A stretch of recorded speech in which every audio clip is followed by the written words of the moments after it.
1 a.m. in Saginaw Township, Michigan, where police meet up with a 911 caller who reported finding a disturbing scene while visiting an acquaintance. Yeah.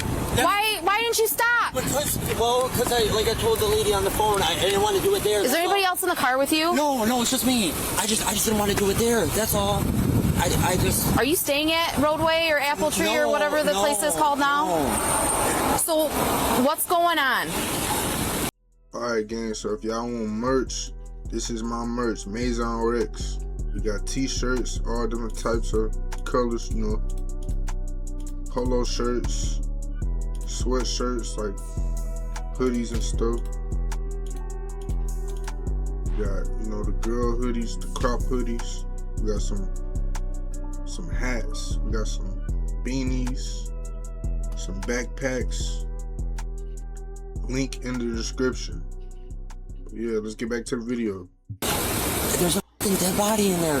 Why don't you step out of the car? According to a police report, the witness initially told dispatch he was invited into a nearby motel room hours earlier, where he discovered a man had been allegedly living with a corpse. Next, we join other officers as they check out the witness's story. Who's in the room next to you guys? His name is Country. Country. His name is Country? Huh? Okay. Is he? I don't know. Police. Saginaw Township got a call 4322 Mackinac. Diagnosed in care. Callers going to be a patient by someone outside down. From there at 125. What he did just crank up. So when I pulled up. Police. Okay, see. Let's get it, bud. Country. Anybody in here?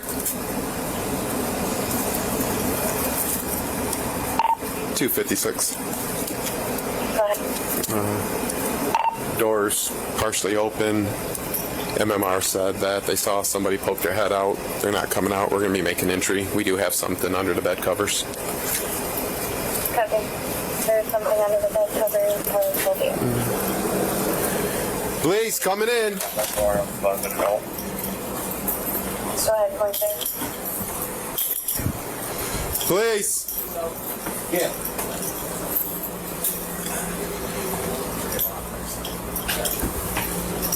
Sheldon said he saw somebody poke their head out. I haven't cleared the bathroom yet. What's this? We haven't checked. We just came in right now.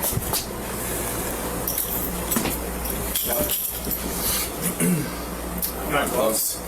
I got it close. Here, in my back. Oh. I got it. Bathroom's clear? There was somebody, a male walking when I... No. It wasn't him? There was a dude walking, like throwing his hands up in the air. When There was a guy Not him? His head out the door and then closed it right up. And I could have sworn it was this room because he had pulled it out. I have blood over And blood on the wall. What? Hi, Jimmy Pays here with Bitrix Yep, 24. we already know what's going on. Inside, police find the remains of a woman identified as 46-year-old Teresa Johnson, who was reportedly found with horrifying injuries, including heavy bruising, a split upper lip, disfigured ears and fingers, and trauma to the face. Teresa was later described as a legally blind woman who shared the room with her on-again, off-again boyfriend. Next, officers continue assessing the scene and gathering information from witnesses. So who's in 324? This guy Country, that's all I know him by. What's going on? Was that the room you were in earlier? There's a dead body in the room. What do you mean? There's a dead body? There's a dead body in the room. Who is it? I don't know. How do you know Country? From the motel. Okay. What are you doing at Apple Tree still?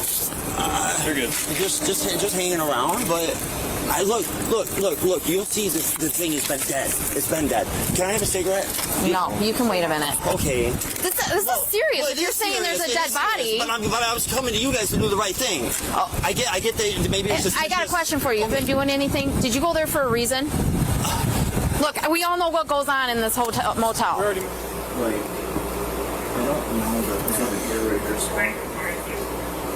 Daniel Varnes is who's the name the room's gonna be. Okay. I'm gonna go run this. You good? Let's run this name real quick. See if we got any. Let me go grab my stickers because they're in the car. So we got blood over there. Blood on the wall. It doesn't take investigators long to identify their suspect as 46-year-old Daniel Varnes, aka Country, a motel guest believed to be involved in drug activity. Okay. He owes me money. He owes you money. Yes. So you're going to confront somebody that owes you money? No, I wasn't going to confront. He asked me. He invited me over. And I don't really want to bring this up. I'm not trying to get the guy in trouble. Can you give me your ID out of your wallet for me? I'm not trying to get the guy in trouble.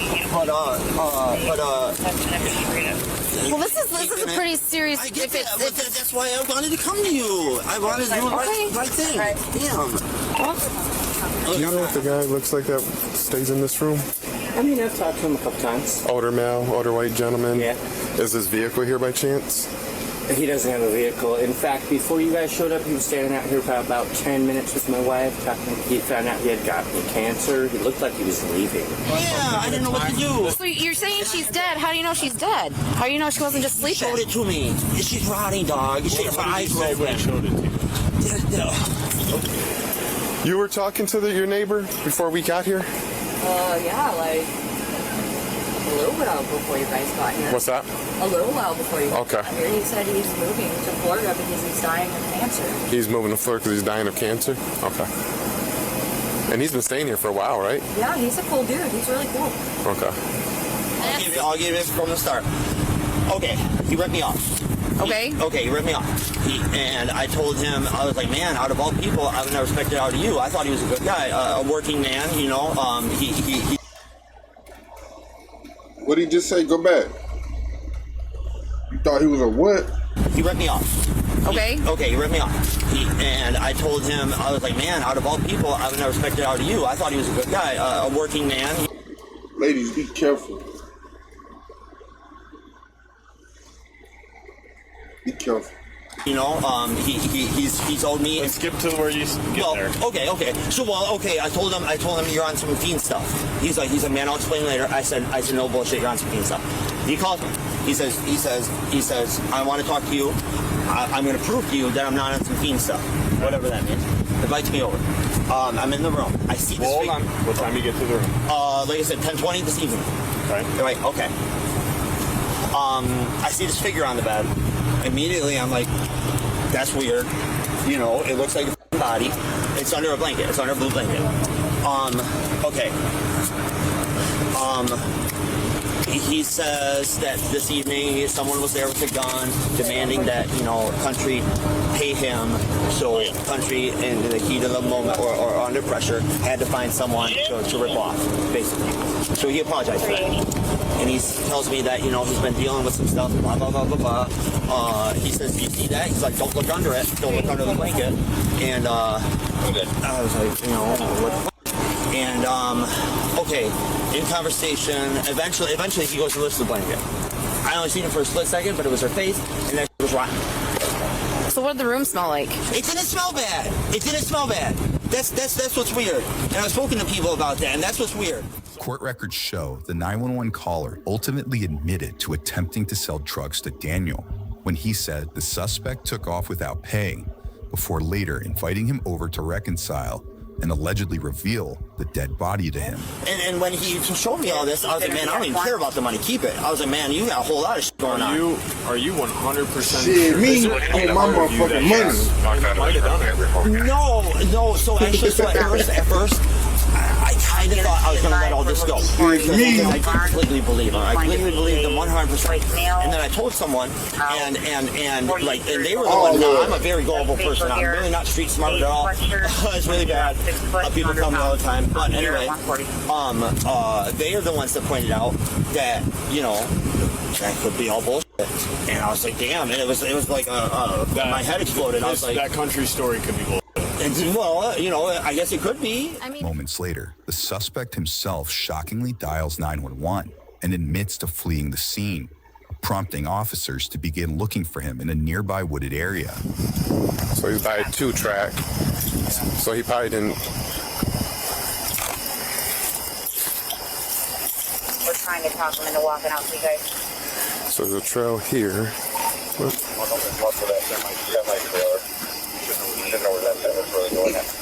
went back in there right away, initially, to the end of it. What's that?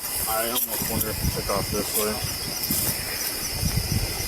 Went through the water. I think he said there's like some type of like encampment back here or something. Oh yeah, they can't. Yeah. And for unit's reference, he's trying to claim that his roommate Teresa Johnson was beat by a drug dealer named Bigby, that a gun was put to his head. That's all this happened at 3 o'clock this afternoon. Dispatchers say Daniel relayed the same story told by the witness of an alleged gunman entering his room hours earlier and beating the victim. But what one witness says next leaves police scratching their heads. You know, he mentioned you want us to moving her. Just getting her. Country did. Yeah. And he wanted you to help him? It didn't, not necessarily that far, but that's the impression I got. Because then he started saying to do that, he would need a car. And you have a car. I have a car. I built a base 44 super agent to handle my admin, and 3 weeks later, it closed a deal. By utilizing surveillance footage, K-9 units, tracking pings, and drones, police established Daniel's approximate location and arrested him around 4 p.m. the following afternoon after they said he ditched his phone and evaded police for hours before he was spotted emerging from a wood line.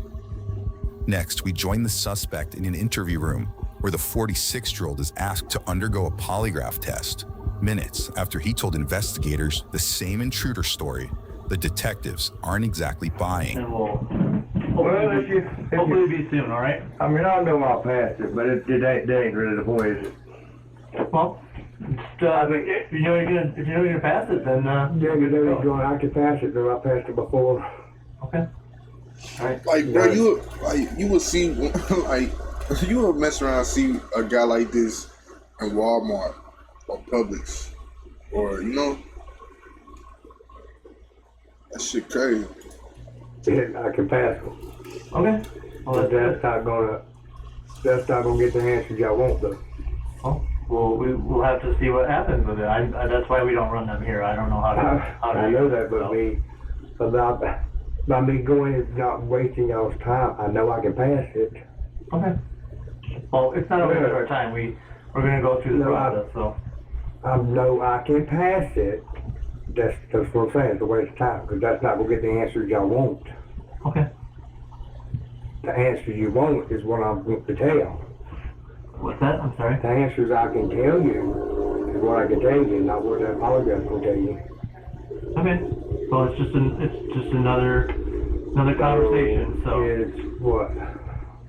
What's that? Another conversation about what? About what's going on. Except for it's in a different setting where we're not qualified to do here. Okay. Does that make sense? I'm not qualified. I know you're more intelligent than that. Listen to me. I can pass the polygraph test even if I am guilty. Okay. And that's fair. So why the hell are we wasting our time? Do you want the goddamn confession or not? Okay. What do you have to say? Do you want to talk to me? Is that what you're saying? Yeah, I can talk to y'all, yeah. Okay. Give me 1 second. Is there any possible way we get something to eat? Give me 1 second, okay? Okay, there's a ham sandwich. I think I gotta sit in this horrid chair. Yeah. Be a little more nicer to the person about to get more out of it. What's going on? It's been going on for years. Okay. There's certain things that she knows or she knew she could say that would trigger me, regardless whether I was drinking or doing drugs or anything. And it's almost like I've even said something to her 1,000 times or more about it. It's like, almost like she wanted me to, you know, be mean to her, or be, you know, aggressive towards her. I mentioned to my sister, I didn't come out and say what triggered me and what made me snap.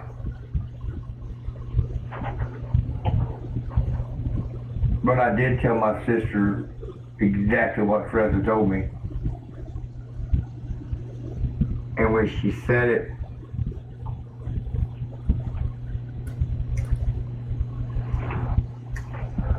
I just went ballistic. Okay. Yeah, I used the channel lock, the needle nose, and I used the 3/4 inch ratchet. The ones in the toolbox? Daniel tells the detective that Teresa allegedly made inappropriate comments about his family members that he says caused him to snap and use various tools to torture and mutilate the victim in the days leading up to her death. Next, the 46-year-old gets a chance to detail his side of the story. Yes, nope, I didn't clean none of it up. Ain't nobody fingerprints could be on but mine. Okay. Do you want to start over and tell me what transpired that day? What led to that? I didn't grab her, but and I pulled her to my face and I said, you might not about to see me, but I'm going to let you know. Don't say nothing else about my niece or my sister. Ever out your mouth. Not in that derogatory way.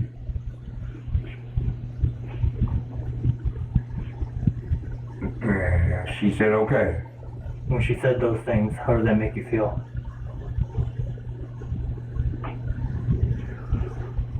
Made me say that. Because I didn't want her. I didn't want her dead. I'm not gonna want her dead, because I didn't really want her dead. I didn't want. Your cavities can actually repair themselves, and this is how. This is because the cavity is a result of mineral breakdown on the surface. Look, I'm gonna say something, bro.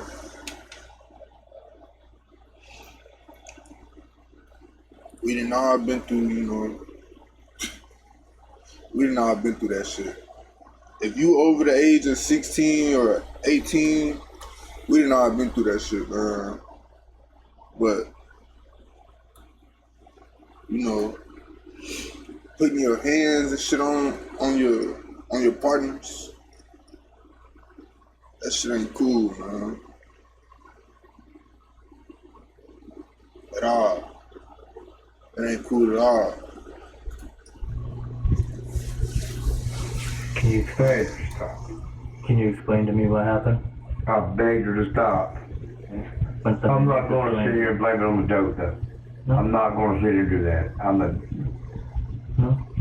High, drunk, so dead ass sober. The consequence has been the same, if not more worse.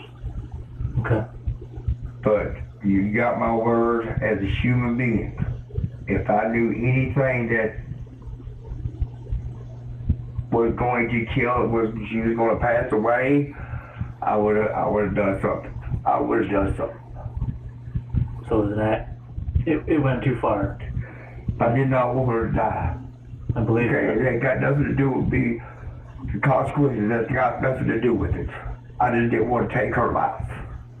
I understand. And I did not intentionally take it.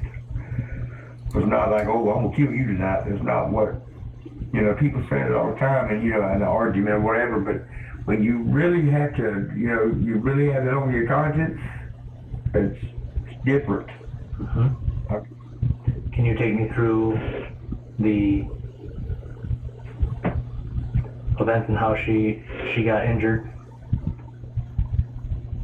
You said it happened Thursday night because she said something that upset you and triggered you. Your third truth.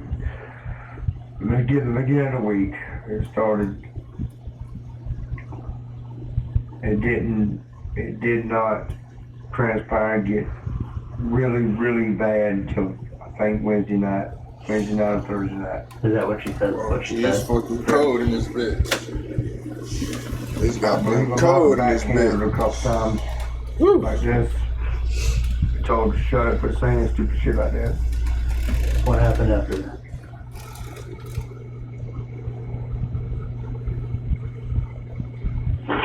I tried to shut her blitz with her goddamn very vice grips for channel locks. Not channel locks, the Vice grip? no, the needle nose. Okay. Then what happened? It just escalated, man.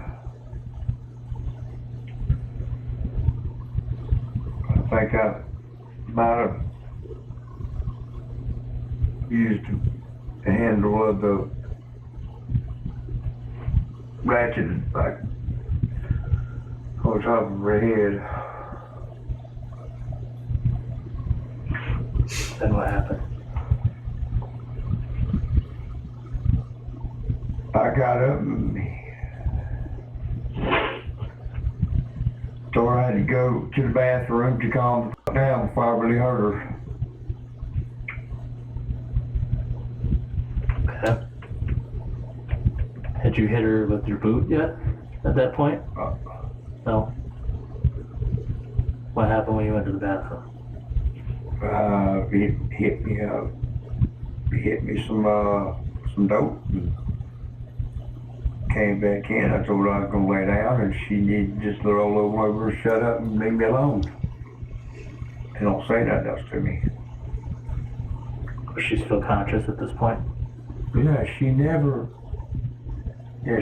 lost consciousness or nothing. Okay. Trust me, she never lost consciousness. And then what happened? She just, before I got to the bed, she said something, and my boots was right there by where the TV stand is. Right there in the corner, and I called my shoe at her, hit her in the face with it. Daniel says he repeatedly struck the victim with his fists and various objects while refusing to seek medical attention due to fear of law enforcement involvement. But moments later, the suspect details even more disturbing acts. And she was kind of, you could hear her kind of not really snoring, but you could, breathing hard. And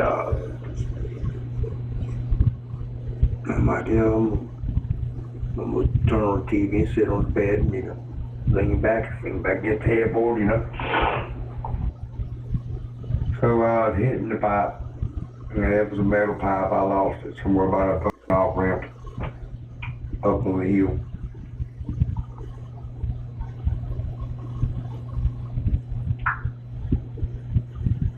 And she said something to me, and I'm like, why are you saying that stupid shit for? Man, she's gone. She's never coming back.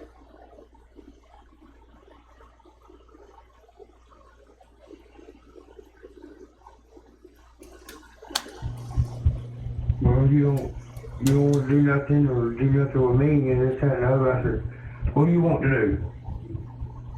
And that's when she mentioned the work. No, not doing it. And she said, well, fine, tell him to come over. And that's when I hit the pipe. As soon as I got there hitting it, I just reached over and I stuck it to the side of her face. She just kept talking. And I just kept doing the same thing. Stick it in her face, the pipe? Is that so she could breathe it in? No, from the heat of it, the heat metal on. Okay. So the hot part of the pipe you kept putting on her lips? Or to burn her? Okay. What happened from there? I beat the fuck out of her. Now, Daniel says he burned Teresa's face with a hot pipe multiple times. But despite his numerous admissions, Daniel maintains that he was not present when Teresa died. If I'm not 100% sure about anything I've said tonight, I know I am 100% sure when I went to the store. And it's on my phone. That night or the next day? No. Sorry. Saturday. Yeah, the next day. And it was about 2:30 in the afternoon. And she was alive when I left. Okay. I know for a fact. She told me to go in the pound cake and the mother cream soda. And that's what I went and got. Where did you get that from? I believe Speedway. She didn't get to eat it. Because by the time I done that and met Big D, by the time I came back, I told her I was back because she was laying by, her head was towards the headboard. Okay. She was where she was at.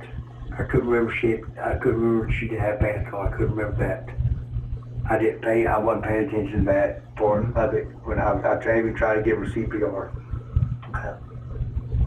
I kind of like, when I went in, I said, I got your stuff, and she didn't respond. So I woke her, then I pulled the blanket off of her, and her eyes was open and her mouth was open. I'm like, Teresa. So I felt her pulse, couldn't feel a pulse. And it was like a nightmare. It's like, I kept screaming, you better not die on me. That's why I'm going to my knees. I kissed her forehead. I told her I was sorry. It's too late for that. That's why I pulled my blanket over her. Hit my pipe. I kept saying that this is not real. This ain't. She's faking. So I went, after I hit the pipe, I went back in there and tore the blanket off of her, just her, or just her face part. Once again, I touched her neck to see if she had a pulse.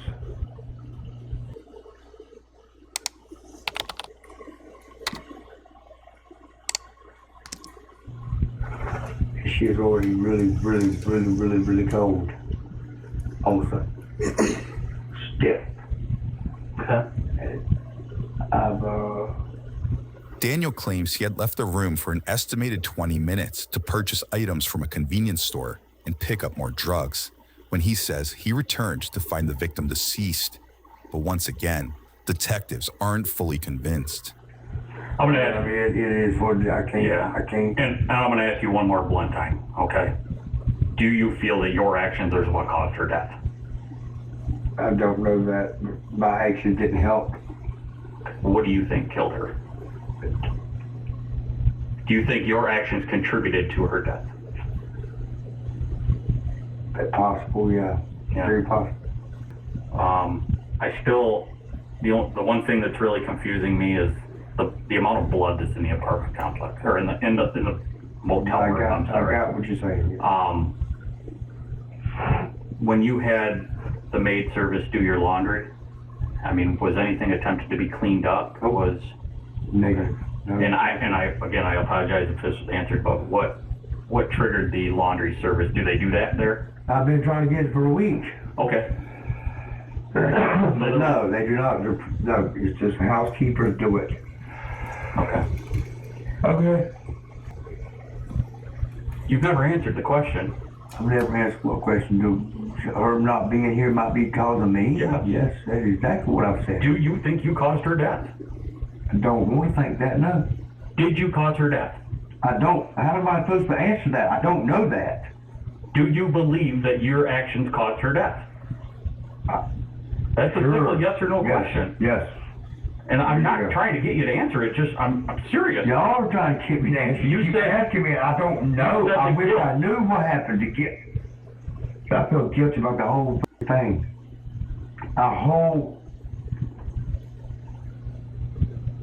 Okay, trying to get answers. I mean, I know you already said that our You want me to say for that recorder right there that my cause of her fucking death is my fault and my fault only. What That's recorder? what you want me to sit here and say to you, and I can't sit here and say that. The stuff that happened to me or done is wrong as fuck, yes. And I wish the fuck it never happened. But I don't know why she died. Okay? I didn't help the situation, no. You're right, I didn't. But I did not deliberately and motherfucking bluntly goddamn kill the girl. I did not, no. I'm not going to answer that, no. Cause of her death, yes, might have been my fault, 100%, yes, but I don't. All right. I don't know what the cause of death was. I'm not a doctor. A medical examiner later ruled Teresa's death a homicide due to multiple traumatic injuries. Daniel was charged with second-degree murder, torture, and concealing the death of an individual. Court records show he pleaded no contest to the charges and was sentenced to 32 years behind bars. Subscribe now for easier access to the latest from law and